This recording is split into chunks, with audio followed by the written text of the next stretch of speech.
안녕하십니까. 멘토에셋을 책임지고 있는 대표 황교필입니다. 반갑습니다. 예, 오늘 그 테마 첫 번째 시간에 또 반도체 산업에 대해서 말씀드렸는데요. 마지막 시간입니다. 반도체 산업에 대해서. 네, 그래서 오늘은 여러분들이 이 신문을 보실 때 신문에서 많이 접하는 그러한 내용들을 말씀을 드리도록 하겠습니다. 자, 고정거래 가격이다, 치킨 게임이다, 골든 프라이스 전략이다, 이러한 내용들, 여러분들이 그 신문에서 많이 보는 단어들 간단히 또 설명을 해드리도록 하겠습니다. 자, 먼저 고정거래 가격에 대해서 한번 살펴보도록 하겠습니다. 자, 고정거래 가격은 거래에 있어서 구매자는 안정된 원가를 유지하고, 자, 구매자와 판매자의 사이죠. 그래서 판매자는 안정적인 수출을 하고자 할 때 가격이 결정되는 형태다. 고정거래 가격은 특히 반도체 시장에서 많이 사용이 되는데, 이 고정거래 가격이라는 것은 반도체 제조업체들이 대형 컴퓨터 제조업체에 대량 납품을 할 때 적용되는 고정거래 가격이다. 이렇게 보시면 되겠습니다. 고정거래 가격은 보통 매달 상반기, 하반기 두 번에 걸쳐서 가격 협상을 벌여서 조정이 됩니다.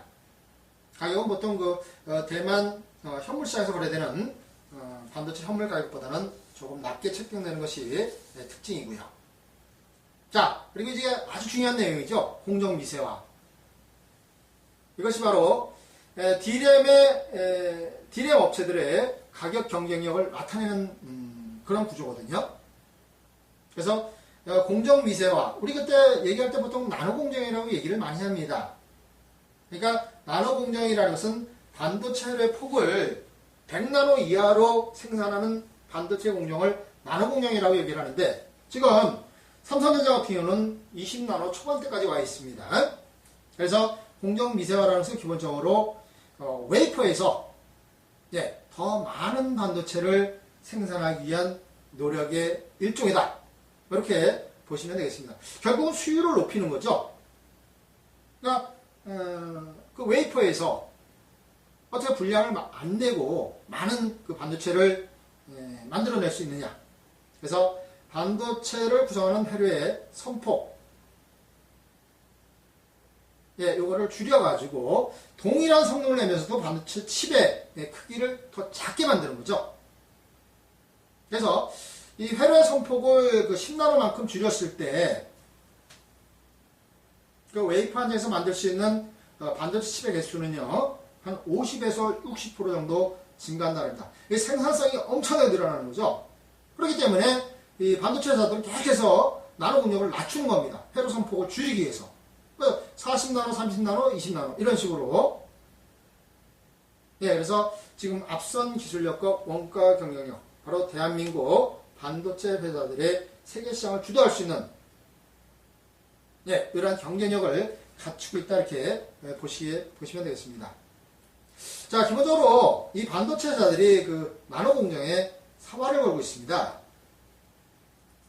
자, 이 사활을 걸고 있는 이유는요, 바로 미세화할수록, 나노 공정을 미세화할수록 칩의 크기는 작아지고, 기본적으로 웨이퍼당 생산량이 늘어나는 거죠.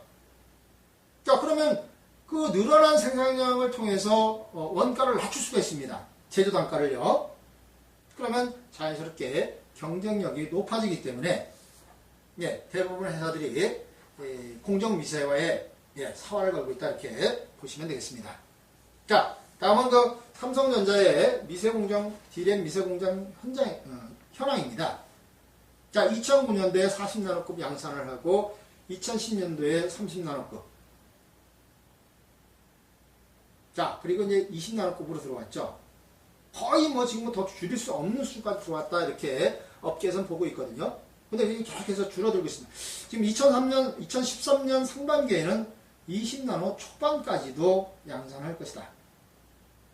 자, 2012년 10월달에 25나노까지 양산합니다. 그러면 결국 경쟁업체 대비해서 엄청난 원가 경쟁력을 갖는다는 거죠.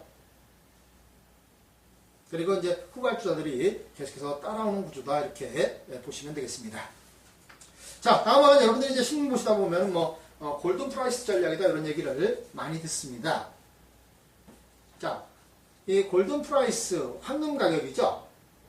그러니까 기본적으로 높은 원가 경쟁을 갖춘 회사가 가격 정책을 통해서 경쟁 업체를 고사시키는 전략이다. 그러니까 어쨌든 고객들이란 그 컴퓨터 회사들이라는 것은 기본적으로 가격이 저렴하면서 성능이 좋은 그런 제품을 선택할 수밖에 없겠죠. 근데 이 골든 프라이스 전략을 쓸 수 있는 회사가 삼성전자밖에 실제로 없습니다. 그러니까 자사의 가격을 낮춰서 경쟁을 높이는 이런 전략이죠. 그러니까 이 골든 프라이스는 그래도 어느 정도의 마진을 좀 낼 수가 있습니다. 최소한의. 그러니까 자기 회사는 이익을 낼 수가 있지만은 이 경쟁 회사들은 원가 수지거나 그 이하로 낮게 가격을 설정을 하는 겁니다. 그러면 그 경쟁 회사들은 기본적으로 위기에 처할 수밖에 없는 거죠. 그래서 결국은 이 골든 프라이스 전략이라는 것은 시장 점유율 확대를 목표로 할 때, 그러니까 점유율을 늘릴 때 결국은 궁극적으로 승자가 가격을 좌지우지할 수 있는 것, 이것이 바로 골든 프라이스 전략의 핵심입니다. 자, 그렇다면 골든 프라이스 전략을 취하는 회사는 그래도 기본적으로는 평수 대비 이익률은 줄어들 수밖에 없겠죠. 왜? 가격을 낮췄으니까. 근데 핵심은 이를 통해서 시장 점유율을 높이는 거죠.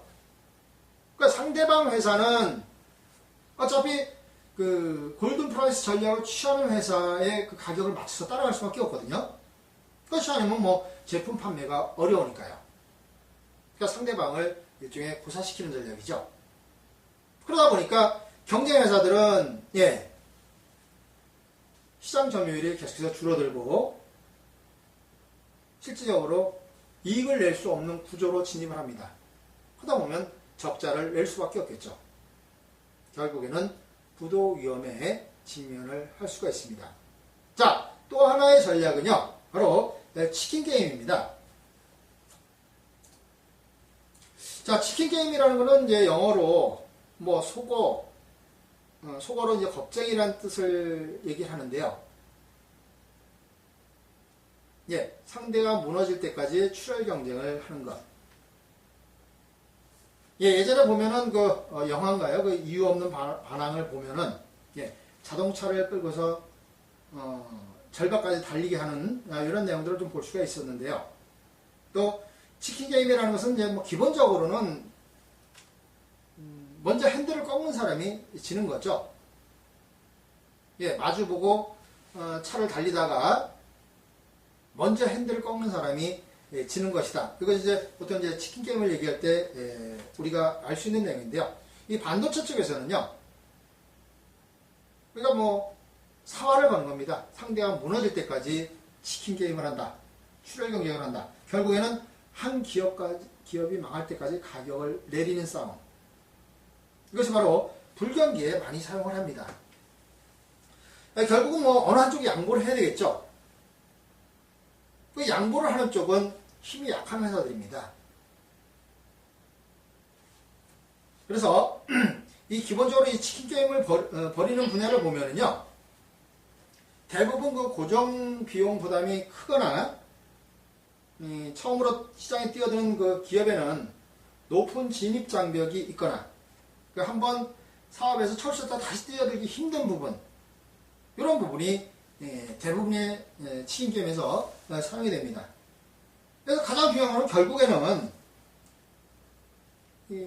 치킨 게임에서 살아남는 기업이 호황기에 모든 이익을 독점하는 구조다. 그러니까 보면은 지금 반도체 산업에서도 1차 치킨 게임이 2009년도에 독일 키몬다가 파산을 했죠. 2차는 2012년 2월에 엘피다가 파산을 했습니다. 그 수익은 결국 삼성전자와 SK하이닉스, 미국의 마이크론 이쪽으로 한번 넘어갈 수밖에 없겠죠. 그래서 상당히 냉정한 게임이다. 이렇게 보시면 되겠습니다. 자, 여러분들께 그동안의 그 반도체 산업에 대해서 반도체는 무엇인지, 반도체는 어떤 특성을 갖고 있는지, 그리고 메모리와 비메모리, 시스템 반도체들, 그리고 오늘 일부 용어까지 말씀을 드렸습니다. 자, 반도체 산업은 대한민국을 먹여 살리는 산업입니다. 예, 화학과 함께 항상 그 수출 1, 2위를 달리고 있는 이런 기업이죠. 그래서 여러분들이 이제 한대표가 처음으로 이 반도체 산업을 테마에서 말씀을 드린 것은요. 이 반도체 산업을 여러분들이 잘 아셔야 됩니다. 왜냐면은 어차피 거래소에서 시가총액 20%가 넘습니다. 삼성전자와 하이닉스가. 그리고 코스닥 기업들은 대부분 IT 쪽이 많거든요. 그러면 반도체는 여러분들이 기본적으로 아셔야 된다는 거죠. 그래서 이 내용들을 여러분들이 잘 숙지하셔가지고요. 예, 투자하시는데 많은 도움이 되시길 바랍니다. 감사합니다.